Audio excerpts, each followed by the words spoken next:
Ever wondered where Lightroom hides those precious presets you've spent hours creating or collecting? Knowing where Adobe stores your new Lightroom presets is vital for backing them up, sharing them with other photographers, or even troubleshooting when something goes awry. Let's delve into the file locations. First, open Adobe Lightroom Classic, then navigate to your Preferences on Windows. That's under the Edit menu. Then click Preferences. If you're on a Mac, go to the Lightroom Classic menu and select Preferences.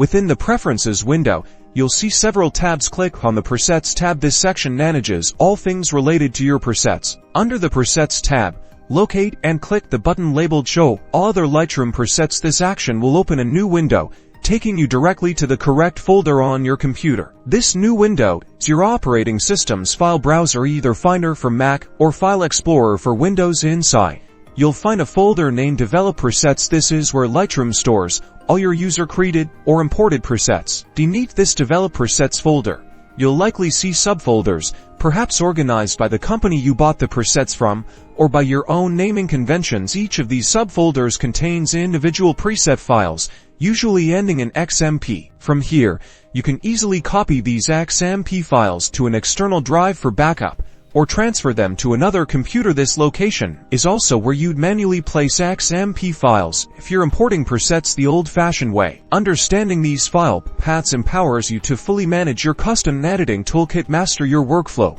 backed up and ready to go.